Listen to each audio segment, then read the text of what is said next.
motherland. Third, for the civilians who perished in the flames of war, caught in the crossfire of warring nations, nostalgic of the past, uncertain of the future, they endured through sickness and starvation in the hopes of a peaceful tomorrow. Fourth, for the guerrillas and civilians who, without certain back pay or recognition, fought like enlisted soldiers and commissioned officers. They went to the fray out of self-will, facing the severe consequences of retribution and death from the enemy.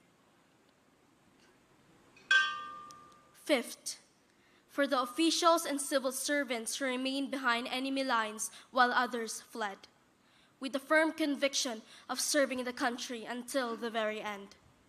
They offered the supreme sacrifice and faced execution. Sixth, for the women and children tortured and killed in the most atrocious ways, may their harrowing stories never be forgotten and ignored. Justice alone can give them rest. And lastly, for the living veterans who carry the stories and legacies of bravery and valor, especially of their fallen comrades. Through them, we learn the heroism of Filipinos, even the smallest and simplest contributions they gave for the motherland. Their presence is an honor for all of us. We will remember those who fell in the night so we may rise to see the dawn. They bequeathed us life and liberty, as well as the duty to cherish and defend them like they did 82 years ago. In the present, let us work for the peace that our forebears fought and died for. Thank you. Please be seated.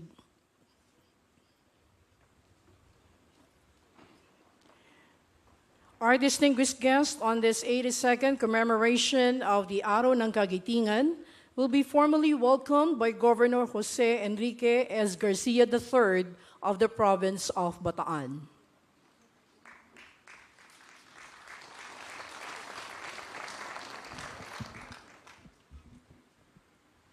A pleasant morning to everyone, to our beloved President, His Excellency, President Ferdinand Marcos Jr.,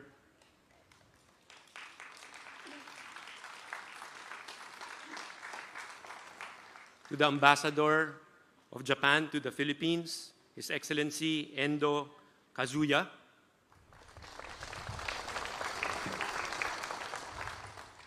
United States of America Charge d'Affaires, Robert Ewing,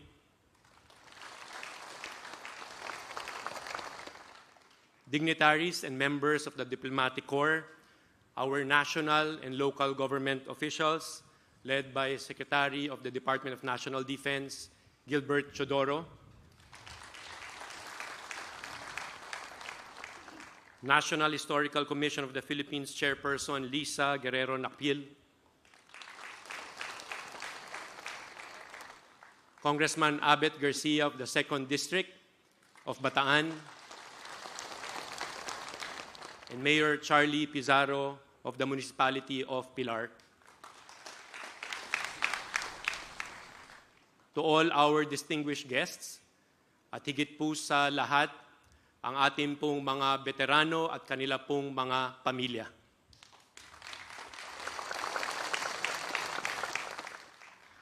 Taon-taon, tuwing ika-9 ng Abril, nagiging sentro po ng atensyon ng buong mundo ang lalawigan ng Bataan upang mulit-muli alalahanin hindi ang kasawian at kamatyagan, kaakibat ng Fall of Bataan, kundi ang kabayanihan na ipinamalas ng ating mga gerila at sundalo noong ikalawang digmaan pandaigdig. Malinaw sa ating kaisipan bilang taong mapagmahal sa kalayaan na ang masaganang dugong dumanak sa ating mga bundok at kapatagan noong gera ng 1942 ay naging katumbas ng kalayaang ating tinatamasa sa kasalukuyan. Inspirasyon po ang kabayanihang ito sa ating lahat, kaya minarapat ng ating dating Pangulo, Ferdinand Edralin Marcos, na itayo ang dambana ng Kagitingan dito sa bundok ng Samat. Ito ay isang bantayog na ating binabalik-balikan upang hindi makalimutan ang mga aral ng kasaysayan patungo sa layuning hindi na maulit ang mapait na karanasan ng digmaan. In wars, there are no victors. Ito man lang ang maiwan nating kaisipan sa mga bagong henerasyon. Kada taong inaalala natin ang kahalagahan ng April 9. Sulit na ang pagbibigay daan natin sa pagtuklas ng mga kabataan sa katotohanan ito. Sa aming mga Bataenyos, natatangi po ang karangalan ng Araw ng Kagitingan dahil dito mismo sa aming lupang sinilangan nangyari ang kabayanihan. Nakipaglaban ang mga Pilipinong matapang at tapat, kaya po sila'y pinagmamalaki natin sa buong mundo. 82 taon na ang nakaraan, subalit hindi lingid sa ating kaalaman na tila'y patuloy pa rin ang mga pagsubok di lamang sa Pilipinas, kundi sa buong mundo. Sabay-sabay ang mga gerang namamayani sa ating panahon. Sa paggunita natin sa Araw ng Kagitingan ngayong taong 2024, alam kong iisa tayo sa panalangin, naway bigyang saysay ng bawat isa ang mga aral ng kasaysayan, tunay na maisabuhay ang respeto, pagbibigay karapatan, kababaang loob, at hustisya. Naniniwala po akong sa mga katangiang ito natin, tunay na maipamalas ang totoong pagmamahal sa bayan.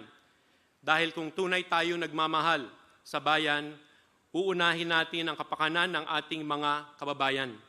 Tandaan po natin, walang bayan kung walang kababayan. Kaya po dito sa Bataan, pangunahin sa amin ang pagbibigay ng mataas na pagpapahalaga sa buhay at kalusugan ng bawat pamilyang Bataenyo. Kung kaya't, sa tulong po ng ating Pangulo, ng DOH at PhilHealth, kabilang tayo sa mga unang nagpapatupad ng Primary Care Provider Network o pagpapalakas ng health unit sa mga bayan na naaayon sa Universal Healthcare Law.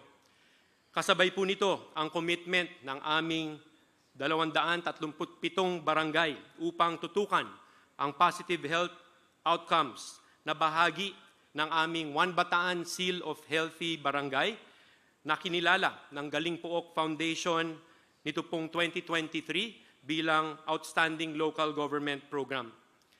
Kaugnay po nito ang aming healthy paaralan kung saan ay masustansyang pagkain ang aming inihain sa pananghalian sa mga mag-aaral sa piling pampublikong paaralan sa mababa at mataas na paaralan. Ngayong araw din po, makakasama namin ang ating mahal na Pangulo sa turnover ng 4PH housing units dito po sa lungsod ng Balanga. Ang aking pong mga nabanggit ay ilan lamang sa mga pamaraan naming mga Bataenyo na pagpapakita ng pagmamahal sa aming mga kababayan.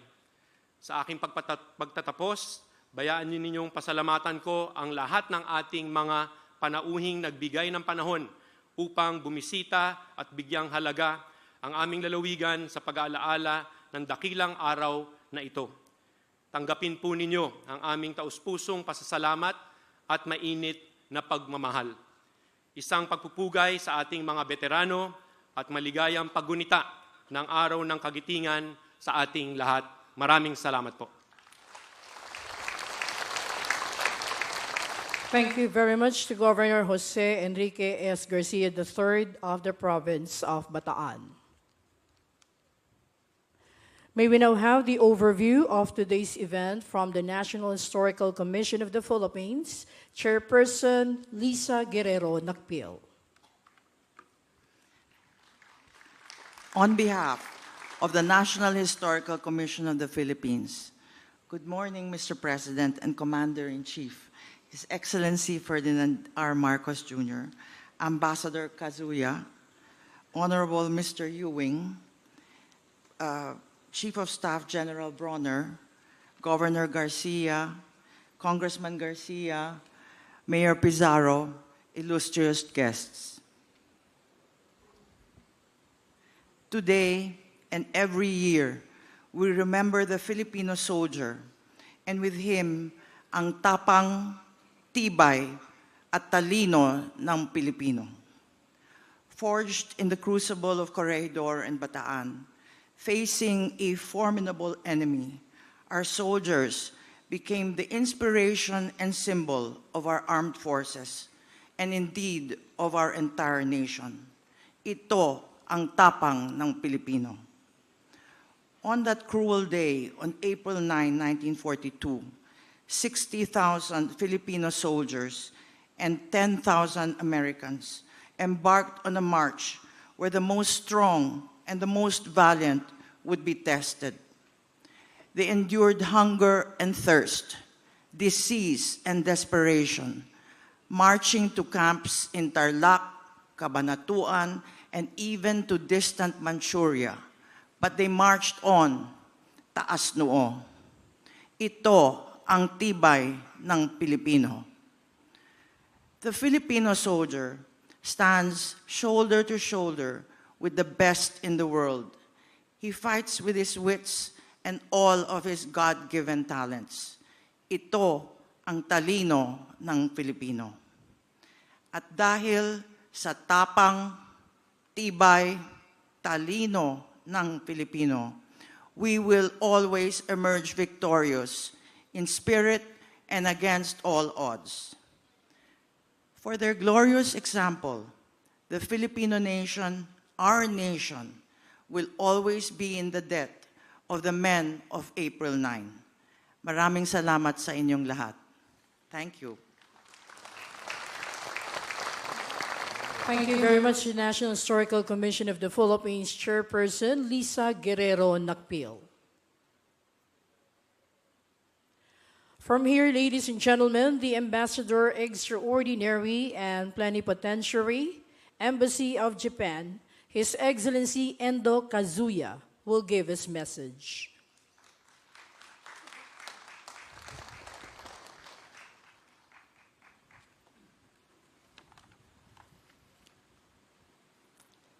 His Excellency President Ferdinando R. Marcos Jr., Honorable Secretary of National Defense Gilbert Teodoro, Honorable members of the Cabinet, Honorable members of the Senate and the House of Representatives, Chairperson Lisa Guerrero Nakpil, National Historical Commission, Undersecretary Mapag Reynold, Philippine Veterans Affairs Office, Mr. Robert Ewing, Charge d'Affaires, the U.S. Embassy, Governor Jose Enrique Garcia, esteemed Filipino veterans, other distinguished guests, ladies and gentlemen. Magandang umaga po sa inyong lahat.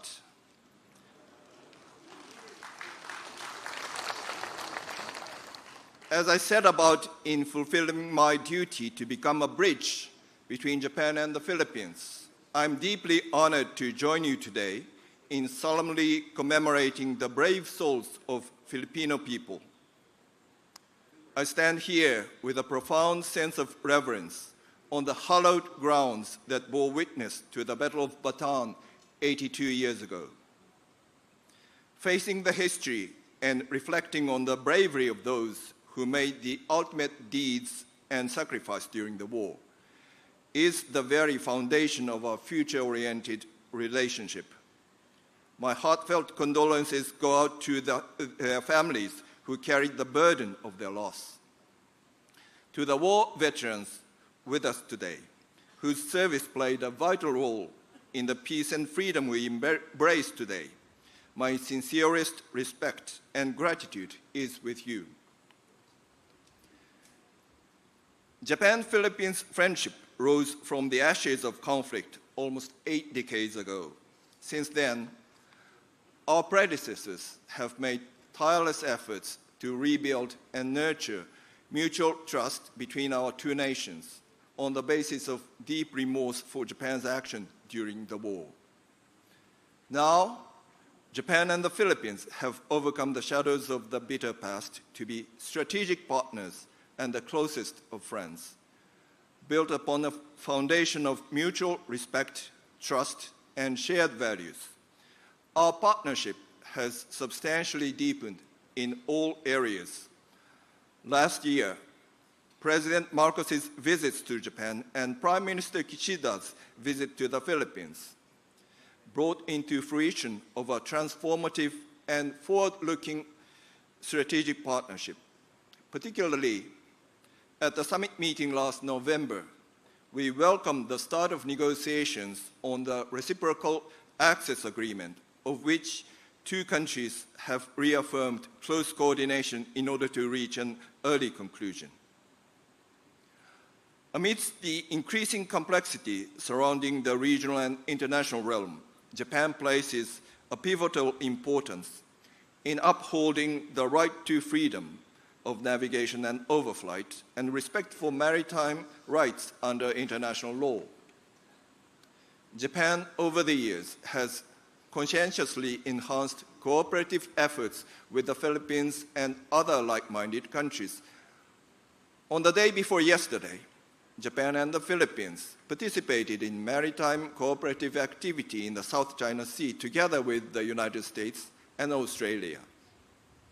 Guided by the vision of a free and open Indo-Pacific, Japan strives to actualize concrete projects that bolster the maritime domain awareness and maritime law enforcement capabilities of the Philippines.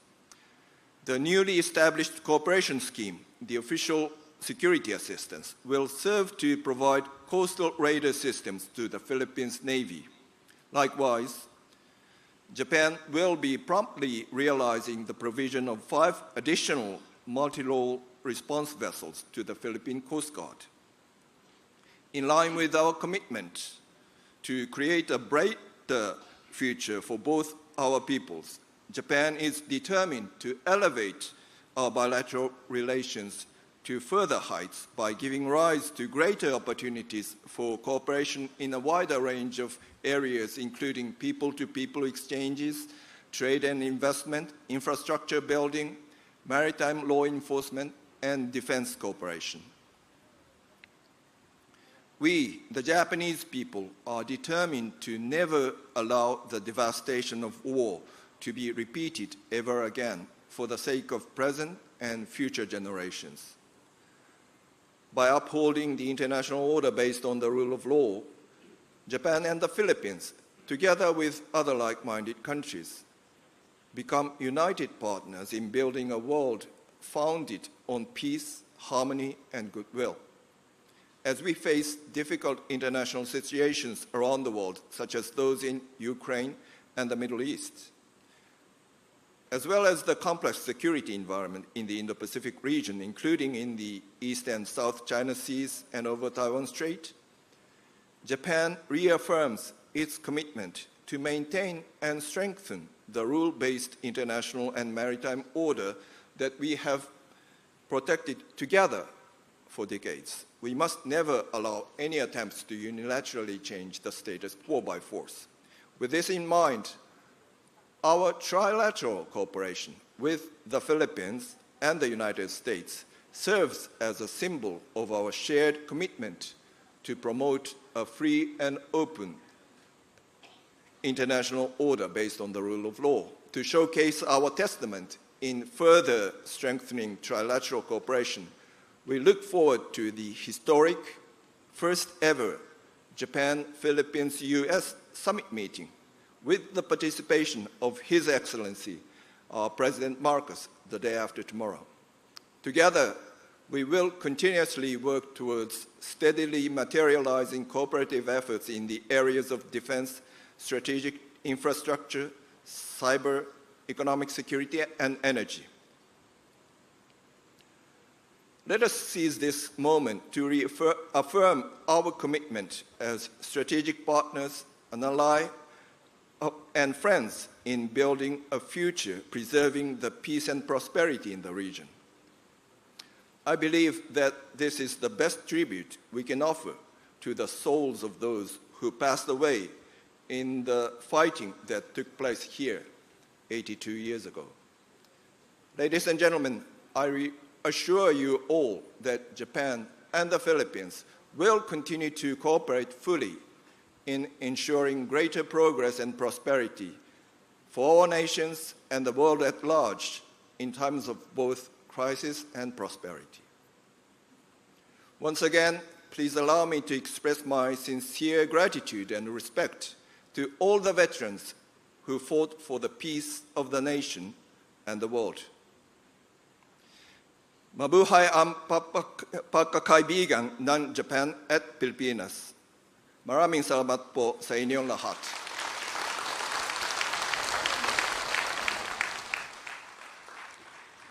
Thank you to His Excellency Endo Kazuya, the Ambassador Extraordinary and Plenipotentiary Embassy of Japan. Let us hear the message of the Charge d'Affaires to the Philippines Embassy of the United States of America, Mr. Robert Y. Ewing. Thank you. It's a great honor to represent the United States here today. We are at Mount Samat to remember the shared sacrifice and the courage of the Filipino and American soldiers who fought side by side to uphold freedom 82 years ago during the Battle of Bataan. The commemoration of the Day of Valor reminds us of the power of the human spirit and the ability to persevere and preserve during the darkest of times. It also gives us the opportunity to pause and reflect on the profound stories of our veterans and their devastating experiences during World War II. It makes the peace and the freedom that we experience today even more cherished as we recall the sacrifices that made it possible. At this site, 82 years ago, Filipinos and Americans endured the trauma of World War II. Many did not survive. Following the war, our nations worked to rebuild together. The rebuilding strengthened the bonds between the United States and the Philippines, evolving into the ironclad relationship we cherish today. Our story does not end there. I am inspired that today, 79 years after the liberation, we see the extraordinary cooperation that once enemies are now undertaking for our common good. The United States, the Philippines, and Japan are working together today on advancing our shared priorities. We are finding more areas to develop our trilateral cooperation. Last year, the Philippines, the U.S., and the Japanese Coast Guards carried out their first trilateral joint exercises. Weeks later, the national security advisors of all three nations met together to discuss matters of mutual concern and areas for cooperation. And a few months later, the U.S. Secretary of State, Philippine Secretary of Foreign Affairs, and Japanese Minister of Foreign Affairs met to continue that conversation. This week, President Biden will host President Marcos and Japanese Prime Minister Kishida at the White House for the first Trilateral Leaders Summit. They will advance a partnership based on deep historical ties, robust economic relationships, a resolute commitment to shared democratic values, and a shared vision for a free and open Indo-Pacific. Could anyone in 1945 in any of our countries possibly have imagined the extraordinary state of our relationship and that cooperation today? Here on Mount Samat, we recommit ourselves to the quest for peace. We stand united with the Philippines as friends, partners, and allies. On behalf of the United States, I offer our deepest gratitude to all the veterans and their families joining us today. Thank you for your service, thank you for your sacrifice, and thank you for the enduring alliance of the Philippines and the United States service members who stood shoulder to shoulder in the name of freedom. Thank you very much. Good morning.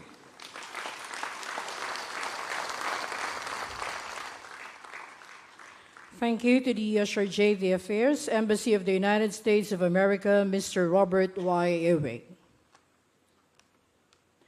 The guest of honor will now be introduced by Secretary Gilberto C. Chidoro, Jr. of the Department of National Defense.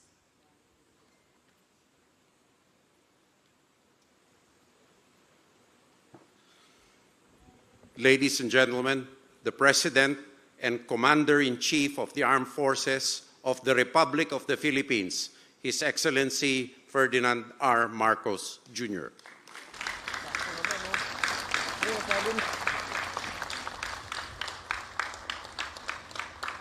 Thank you very much, Secretary Gilbert Teodoro, for your kind introduction. Please take your seats.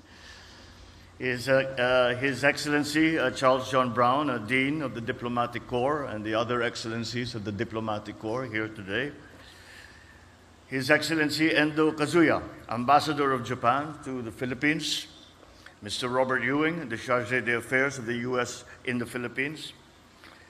Governor Jose Enrique Garcia of the province of Bataan, Congressman Alberto Raymond Garcia, District Representative of the 2nd District of Bataan, Mayor Carlos Pizarro, our host today, Chairperson Lisa Guerrero Nakpil of the National Commission of the National Historical Commission of the Philippines, Undersecretary Reynaldo Mapago, the Administrator of the Veterans Affairs Office, the Reverend Father Jose Enero, Vicar General, Roman Catholica Diocese of Balanga and Parish Priest of St. Catherine of Siena Parish,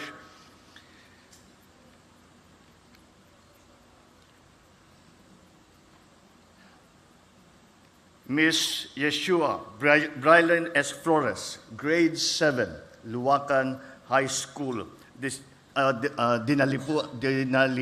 Dinalupihan District, and Mr. Felicissimo Paran de la Cruz, World War II veteran, and of course, the most important guests that we have here are the veterans not only of the Second World War, but all of our veterans who are here today.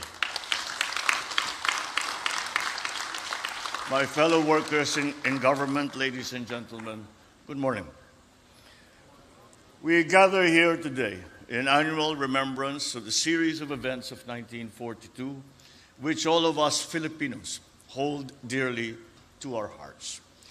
It is of high importance to us, compelled not by mere law or presidential issuance, but by sheer heritage, by our shared history, by the proud example of our compatriots whom we revere as our real heroes. Indeed, this occasion should not be seen as a tiresome recollection of a horrendous loss recorded in our history, nor just as a yearly exercise in remembrance of a terrible time in our history. As the Day of Valor, it is a fitting tribute to our Filipino soldiers from all over the country who bravely fought in World War II side by side with our allies. Most especially to the more than 60,000 of them who were pummeled and forced into submission during the fall of Bataan. And their fate did not end in that surrender on home soil.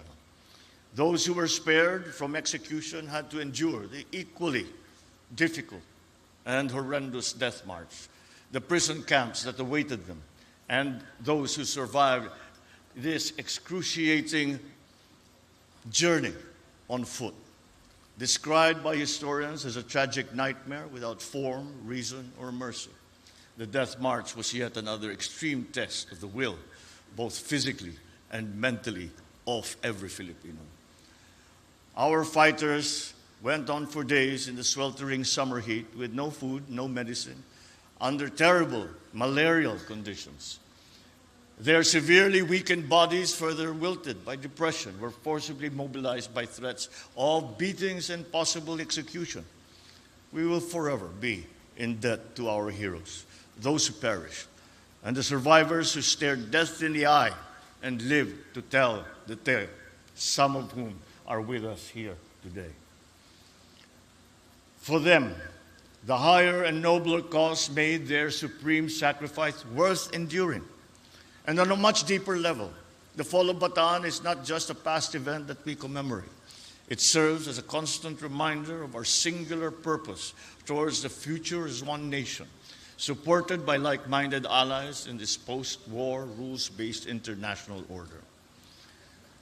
As recounted, the retreat to Bataan was a strategic defense in depth. The plan was to hold out for as long as possible until external support arrived. Bataan was a crucial last bastion.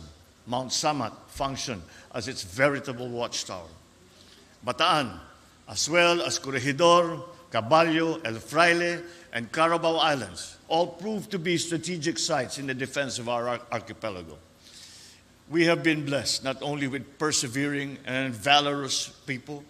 Our own natural resources furnished us with both sustenance and the means for our own self-defense.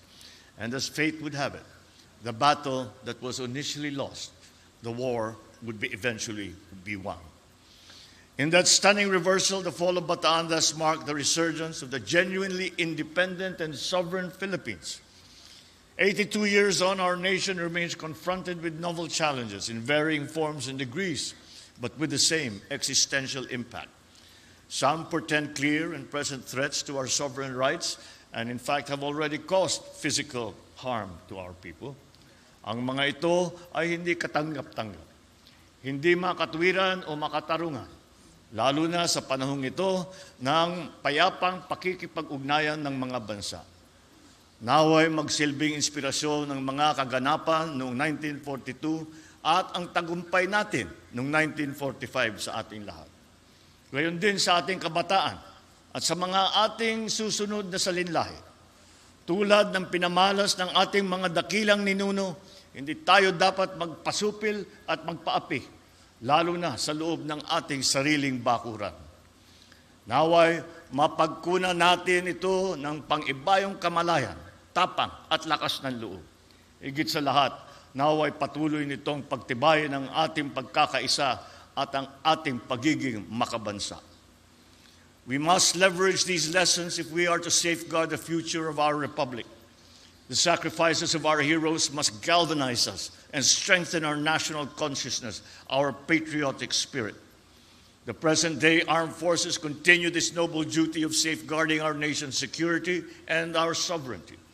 And in recognition of their bravery and sacrifices, I am directing the Defense, Budget, and Finance departments to study the existing separation benefits of soldiers who incurred total permanent disability in the line of duty, to see if these are commensurate to the sacrifices that they have made, and submit the recommendation while taking stock of the national government's position. We are doubling our efforts. We are doubling our efforts to enhance their operational capability. We must therefore also ensure their safety by procuring the right equipment. I therefore task the TND and AFP to assess and submit a report on the responsiveness of the current inventory of military supplies and equipment. These measures aim to show our unwavering support to our soldiers as they face new and growing challenges. Ours is a complicated world today, but we must not yield. We must not back down from any and all challenges that seek to threaten our peace, our honor, our very existence. This shrine and all the nameless Filipino war heroes that it represents beckon to us. May we all be inspired by their unbreakable will, unflappable courage, and undying patriotism. The spirit that made Bataan stand cannot and must never fail. Mabuhay ang mga alaala ng ating mga bayaning Pilipino. Mabuhay ang ating mga veterano. Mabuhay ang sambayan ng Pilipino. Maraming salamat po at magandang umaga po sa inyong lahat. Thank you very much, His Excellency Ferdinand R. Marcos Jr. Sa puntong ito po nagtatapos ang ating paggunita sa ika-82 taong anibersaryo ng Araw ng Kagitingan. Our warmest appreciation to one and all for joining us in the observance of the 82nd Araw ng Kagitingan and the 2024 Philippine Veterans Week. Nais po nating muling pasalamatan ang ating butihing Pangulong Marcos sa kanyang pagdalo sa okasyong ito. Palakpakan po natin ang ating panauhing pandangal.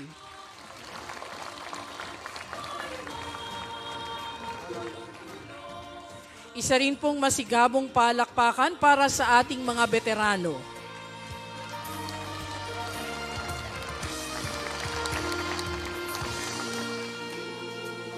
Mabuhay ang ating mga veterano. Mabuhay ang bagong Pilipinas. Isang mapagpalang araw ang sumaating lahat. Marami pong salamat sa inyong lahat.